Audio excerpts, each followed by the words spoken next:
Okay, hi everyone. I'm Joelle Kilchenmann. I'm a PhD candidate here at the University of Maine. I work with Josh Stoll. I joke a lot of the time that I'm quite a slow PhD student to Josh's chagrin, and I think the presentation so far today show you what I spend my time on instead of my dissertation. But we're going to talk a little bit about some of my dissertation work today. And I'm lucky because I get to go last, so I'm going to skate through some slides actually because people already talked about it. It's great. So we're going to talk about microadaptation in the Maine lobster fishery in the face of change. So like I said, we've seen in presentations already, both in the plenary and here, and we'll continue to see throughout the day that the lobster fishery is experiencing change. So these are figures from Kathleen Reardon's presentation at DMR earlier this year at the Fishermen's Forum that just show this sort of statewide decline in landings and some important metrics of larval recruitment and settlement. I think that's what the bottom one is. And if you sort of Google it, we start to get into, yeah, that's what the media is saying too. This lower, the article at the bottom was published just a couple days ago, so this is just at least something forefront of mind, this biological and ecological change.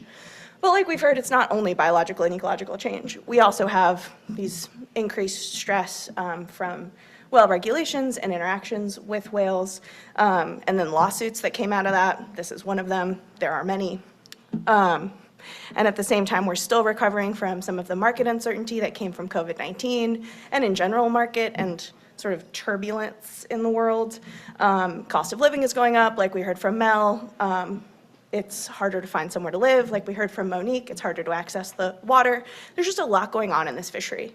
And so as we're thinking about what that means, we think about how fishermen can adapt and deal with those things.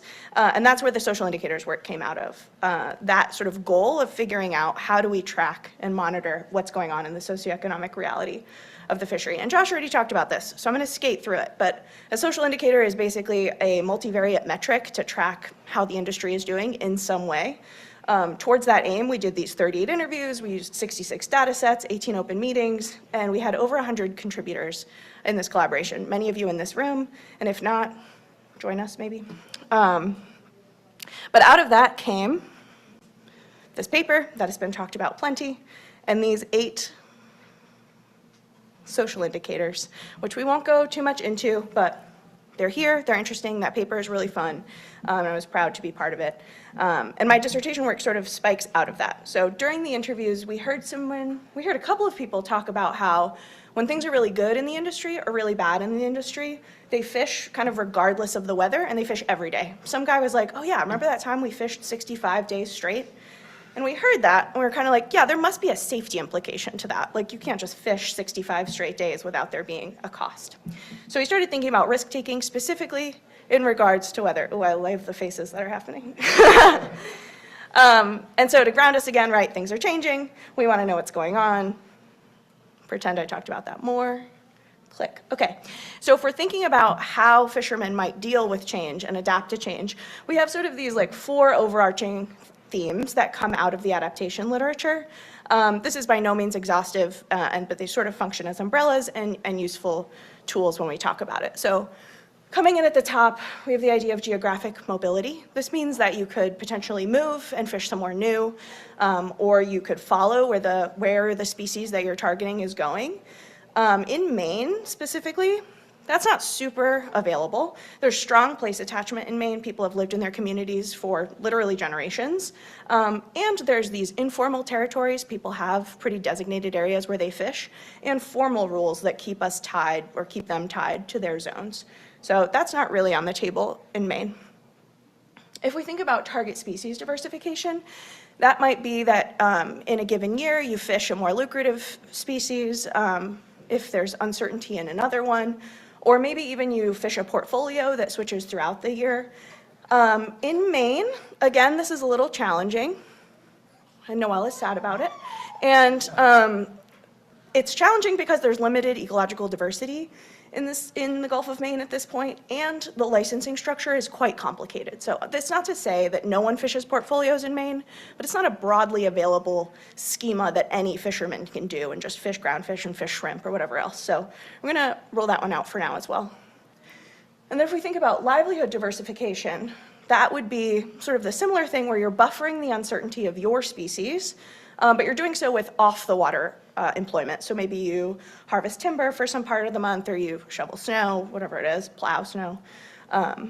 And alternative employment is obviously really variable throughout the state of Maine, but in general, there are less alternatives where areas are more rural, and lots of the state is really rural, especially island communities. So these are places where there's not that much to do separately that matches sort of the financial and cultural caliber of the lobster industry. So we're gonna take that off the table here as well. And that brings us to changing fishing strategy. So that might look like you're changing your boat, you're changing your gear, maybe you try different bait, maybe you fish different seasons. And lobster is managed parametrically, which means that basically there are limited output controls. There's not quotas, there's not limits on how much you can take out, but it's limited by how many people can participate, what types of traps you're allowed to use, and how many, did I say how many people can participate? How many traps? But within sort of those confines, there's actually quite a bit of wiggle room. So you could fish different seasons. There's not a ton, there's some restrictions on timing, but not a ton. You can use whatever bait you want. And so this is where risk-taking comes in, because that's kind of a way of changing up your fishing strategy, right? If you're fishing every day, because it's really good right now, that's a change in fishing strategy. So to get at this, we were thinking specifically about weather-related risk. The first thing we needed to do was just tie weather conditions to the trips that people are taking. So we took the 7 lobster management zones, A through G, and then split them into these 14 subzones based on the 0 to 3 mile line and then the 3 mile and out line. And then for each of those 14 subzones, we took these 5 weather variables that are relevant to safety at sea, and we collapsed them down into a calculated daily composite risk index for each of these 14 subzones. What that basically tells us is that if you know that someone fished offshore in zone A on January 3rd, we have a number that tells us roughly what the weather was like, roughly what the risk was like. But that's kind of only half the story, because I sure don't know what's risky at sea, and no one in my lab does. So we could either have gone out to fishermen and asked them what they think, or we decided to let their data tell us through an empirical approach. So we used a breakpoint analysis to just plot all of the risk indexes that people fish at, and we found the point at which most people have decided to stop fishing. We split this up by small vessels below the median size of 37 feet and large vessels above that 37 feet. There's sort of intrinsic differences to safety, so we wanted to build that in. And then we decided that any trip that happened past that average breakpoint of risk index was considered a high-risk trip. In a given year, that never went above 10% of trips. It was typically around 5 or 6% that were in that high-risk category. So once we had that all set, we were sort of off to the races. And then we did a little bit of modeling, which we're going to go through quickly. But the first question was like, do different people take risks differently? And the answer is yes. In general, we see that men, or people reporting their gender marker as men, are more likely to take high-risk trips. We also have this nonlinear relationship with age, with our 24 to 46-year-olds being the most likely to take a high-risk trip. And then we see really pronounced differences in our license classes, with license class 3, which are our largest vessels, generally our largest businesses with the most people allowed on board being the riskiest, and our student licenses being the safest. And the next question was, what socioeconomic drivers might be affecting these things as well? I know that first looks like a very small effect. It is statistically significant. When landings are low, risk-taking is slightly elevated. When price is high, risk-taking is elevated, kind of what we would expect. And then it gets a little bit interesting when we think about the interaction of those two. If we focus in that top right corner, where the dark blue line is high landings, and those are our high prices. So this is basically as good as it can get, right? The price is good, there's plenty of landings. That is gonna be the most elevated risk-taking, which kind of makes sense. You're trying to maximize the good time. On the other side, though, it flips a little bit, and that is kind of hard to see. But when landings are really low and the price is low, so the worst possible situation, risk-taking is also slightly elevated. And again, the magnitude of the effect is lower, but it is still significant. So that's kind of just putting numbers to what those fishermen told us in the interviews. When things are good or things are really bad, they're going to fish differently. What we were surprised to find, though, is that despite sort of these mounting stressors, mounting change that we talk about, we're not seeing any trend towards riskier fishing generally. There are some significant differences year to year, but not an overall trend one way or the other. Which got us kind of thinking like, okay, so they are taking risks. We sort of validated our approach that like the signal could show up. So if fishermen are not getting riskier and they're in this sort of funnel of what they can choose to do, what might they be doing instead? And that brings us to this paper of ours that was happening sort of around the same time, which was asking a similar question of like, how are fishermen adapting in these ways that are not visible from the surface? And one of the things that came out of that study was definitely there's something going on with the licensed class 3s. So the folks that are fishing, the biggest businesses and the biggest vessels, like there's something changing there. So we decided to dig into that here. And so we've talked about this a little. Josh kind of stole my swoop in his 3-minute. But if we look first here, this is just total number of LC3 licenses. The dashed orange line is the total number, and that matches with the axis on the left. And then at about an order of magnitude lower on the right, is just by zone, but kind of across the state, you see this increase overall in LC3s. And if we look at the proportion, same thing Josh was talking about, there's a really pronounced difference in the proportion of overall LC3s when compared with LC1s and LC2s, sort of at the start and the end of our study period. And then to look at that one more way, I think this on the right is just wrong, just ignore that. You see this sort of really precipitous increase in the proportion, which is on the y-axis, of LC3s until 2015. And then in 2015, you start to see also an increase along the x-axis, which is vessel length. So overall, we're just seeing a trend towards larger businesses, larger vessels, more people on board, et cetera. And all of that, let's have to read. Okay, so basically what this tells us. So we know that demographics and socioeconomics have an impact on risk-taking in the fleet. Ooh. But there's no overall risk-taking trend through time. We're just gonna prop them all up. Okay.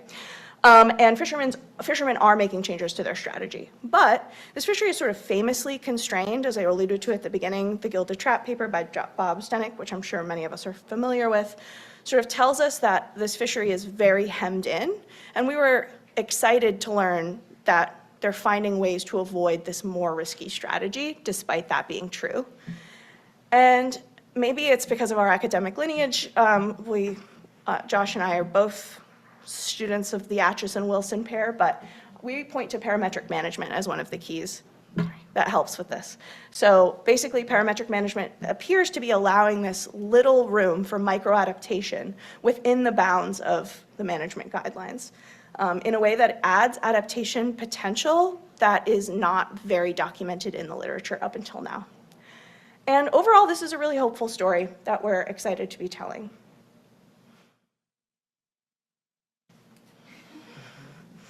All of that to say, thank you. I've had the privilege to collaborate with many of you in this room. I hope to collaborate with more of you later, and I'm having a great time. Anyway, I'll take any questions.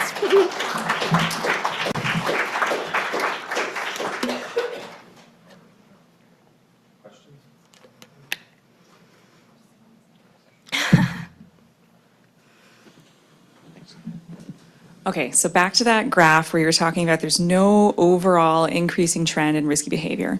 Are there micro trends that then die out because people establish a new baseline understanding of what is possible in their world? Like, are there, like if you could pinpoint a couple of severe events or instances of a really high price, high catch year, or really, those two ends of the extremes that you were talking about, is there a potential that people have shifting baselines of what risk they're willing to take? Yeah, that question kind of makes it sound like I've made you an audience plant to say that. Future work for this includes understanding how like shock events might impact these things, so moments of acute change. Do you see a change in risk-taking right around the COVID-19 closures? Do you see an increase in risk-taking right around the 2012 glut? Like, those types of analysis are soon to come. But yeah, it's a great idea. Yeah.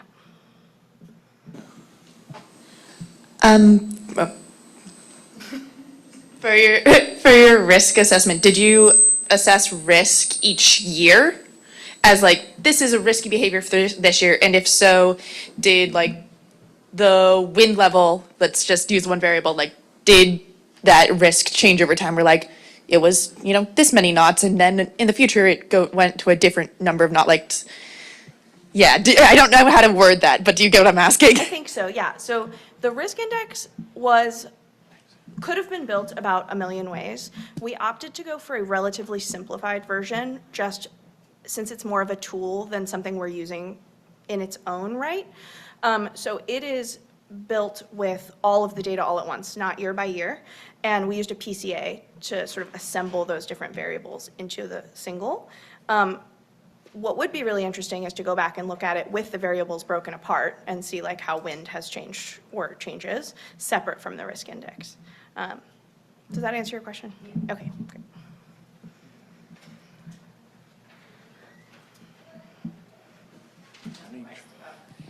Hi. I was just curious about other types of risks being entered into your research, unless you've already done it, like going single-handed, which is becoming way more common.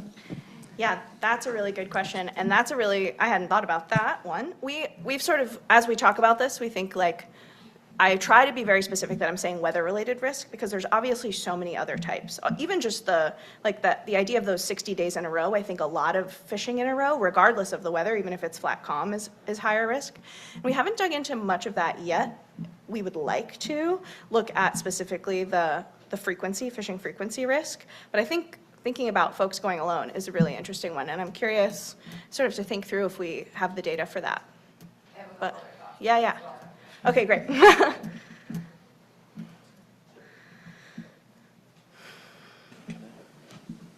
Thank you for the presentation. I'm pretty sure that, so the social psychology literature seems to indicate that after overcoming a near miss event, the person tend to become more risky or partake in more risky behavior.